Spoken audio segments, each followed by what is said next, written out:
নমস্কার, কুশল মঙ্গল আছেন তো সবাই? দ্য ফিশের ছোট্ট ব্লগিং জগতে পুরনো সদস্যদের জানাই আন্তরিক ধন্যবাদ ও নতুন সদস্যদের অনেক অনেক স্বাগত। এখনও কিন্তু অনেক ঘোরাঘুরি, খাওয়া দাওয়া আর সাথে প্রচুর আড্ডা বাকি। শুক্রবারে কর্তামশাইয়ের লাঞ্চের জন্যই একটু ভাবছি চানা রাইস বানিয়ে দেব। এই রান্নাটা যেমন সহজে হয়ে যায় তেমনি স্বাদেও বেশ ভালো হয়। কাবলি ছোলাটা সেদ্ধ করে একটু সাদা তেলে ভেজে নেব, সাথে নুন আর কিছু গুঁড়ো মশলা মানে প্রতিদিনের রান্নার হলুদ গুঁড়ো, লঙ্কা গুঁড়ো, জিরে, ধনে গুঁড়ো এইগুলো একটু একটু করে দিয়ে কিছুক্ষণ ভেজে নেব। বেশ একটা সুন্দর সুগন্ধ বেরোয়। আর ভাজবো না, এবার নামিয়ে নেব। সাথে এবার রাইসটা বানিয়ে নেব। প্রথমে কড়াতে একটু সাদা তেল দিয়ে তাতে ডালচিনি, গোলমরিচ, গোটা জিরে দিয়ে একটু নেড়ে তাতে কিছুটা কুচো পেঁয়াজ দিয়ে হালি হালি করে ভেজে নেব। খুব বেশি ভাজার দরকার নেই, একটু বাদামি রং হলেই তাতে টমেটো কুচোগুলো দিয়ে দেব। টমেটোগুলো নরম না হওয়া অবধি ভেজে নেব। যতক্ষণ ওদিকে পেঁয়াজ আর টমেটোটা ভাজা হচ্ছে ততক্ষণ এদিকে একটা মশলার পেস্ট বানিয়ে নেব। আর অন্য কিছু দেবো না, একমাত্র এই পেস্টটাই মশলা। কয়েক কোয়া রসুন, এক টুকরো আদা, দুটো কাঁচা লঙ্কা, একটু পোস্ত, ব্যাস পুরো রান্নাটায় আর কোনোই মশলা নেই, এই একটাই পেস্ট।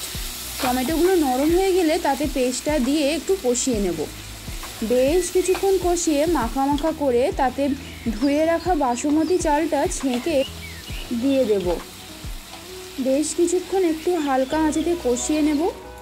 জলটা মরে আসুক ততক্ষণ অবধি একটু ভালো করে কষিয়ে নেব। আজ সব ব্যাগপত্রগুলোকে গুছিয়ে নিতেই হবে, আর সেটা আমাকেই করতে হবে মনে হয়। এতদিন ধরে কর্তামশাইয়ের অপেক্ষা করে রইলাম, কিন্তু বাবুর আর সময় হয় না। এত অফিসের চাপ যে কর্তামশাই আমাকে হেল্পই করতে পারছে না। চালটা সেদ্ধ হয়ে গেছে, এবার ওপরে আগে থাকতে ভেজে রাখা যে কাবলি ছোলাগুলো ছিল সেগুলো কিছুক্ষণ দিয়ে চাপা দিয়ে রাখবো হালকা ফ্লেমে। কিছুটা কাবলি ছোলা বাঁচিয়ে রেখেছি, মশলা দিয়ে একটু কষিয়ে রান্না করে দেবো। কর্তামশাই মুড়ি দিয়ে টিফিনটা খেয়ে যেতে পারবে। আর হাতে একটুও সময় নেই, না আমাকেই দেখছি সবটা গুছিয়ে রাখতে হবে। ফিরলে একবার চেক করে নেওয়া হবে। এই যা সকাল থেকেই মেঘলা, তাই রান্নাঘরে আলোটা জ্বেলেই রান্না করছিলাম। একটু রোদ বেরিয়ে রান্নাঘরটা পুরো আলো হয়ে গেছে। দাঁড়ান, লাইটটা অফ করে দিই, ফালতু জ্বালিয়ে রাখার কি মানে। এখন সকাল 8টা, রোদ দেখেছেন শুধু, রান্নাঘর একেবারে আলোয় আলো করে দিয়েছে। এবার টিফিনটা গুছিয়েই দিই, বেরোনোর সময় হয়ে এসেছে। চানা রাইসের চানাটা এবার ভালো করে রাইসটার সাথে মিশিয়ে নেব। দুটো টিফিনে দিয়ে দিলাম, কারণ এই রাইসটা এতটাই খেতে ভালো হয় যে অফিসে নিয়ে গেলেই সব হাফিস হয়ে যায়। কর্তামশাইয়ের ভাগ্যে বিশেষ কিছু পরিমাণ জোটে না।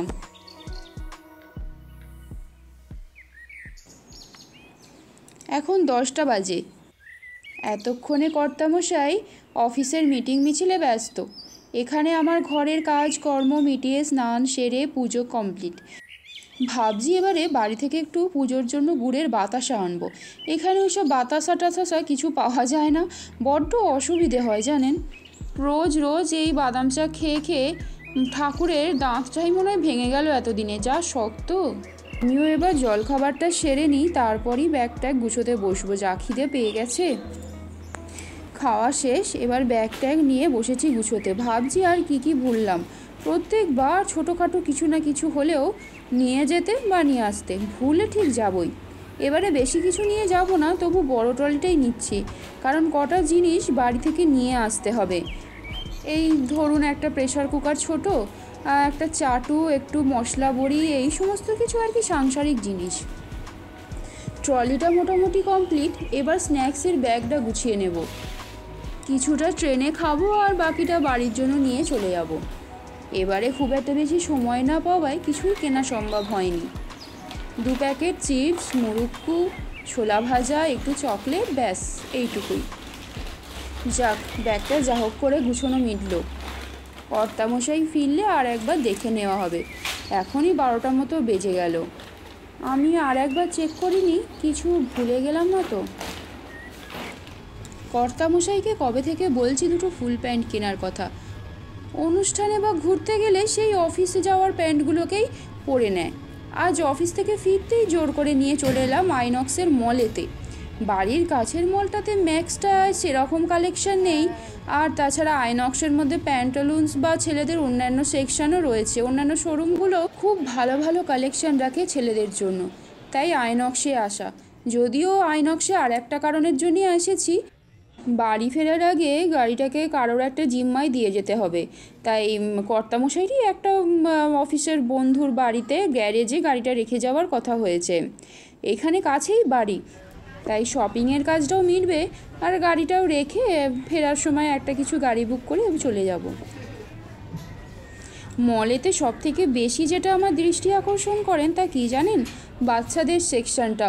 অপূর্ব সুন্দর সুন্দর সব জামার বাহার, যেমন স্টাইলিশ সেই রকম রং, দেখলে আর চোখ ফেরানো যায় না। মনে হয় আবার যদি ছোটোবেলায় ফিরে যেতে পারতাম, তাহলে অবশ্যই আমি এই সুন্দর জামাগুলো আবার পরতে পারতাম। কেনাকাটা সব মিটে গেছে, এবার মলটা একটু ঘুরে দেখব, তারপর যাব ওই বন্ধুটির বাড়িতে। এখান থেকে আর কিছুটা, তারপরেই সেখানে গিয়ে গাড়িটা রেখে বাড়ি ফিরব।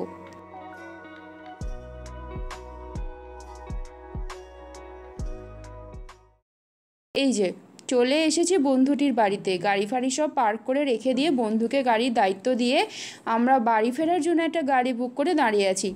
শুকনো মুখে কেন অপেক্ষা করব, তাই কর্তামশাইয়ের কাছে বায়না জুড়লাম একটু আইসক্রিম খাবো। আজ তাহলে এই পর্যন্তই। কাল আবার যুদ্ধ শুরু ভোরবেলা থেকে। দুদিনের জন্য ছুটতে ছুটতে যাওয়া, আবার ছুটতে ছুটতে ফিরে আসা। আরও অনেক নতুন নতুন অভিজ্ঞতা শেয়ার করতে চলেছি আপনাদের সাথে আমার নেক্সট ব্লগে। আজকের এই অভিজ্ঞতা যদি আপনাদের ভালো লেগে থাকে তাহলে একটা লাইক শেয়ার অবশ্যই করে দেবেন। আপনারা ভালো থাকবেন, সুস্থ থাকবেন, সবাইকে ভালো রাখবেন, সর্বোপরি নিজে ভালো থাকবেন।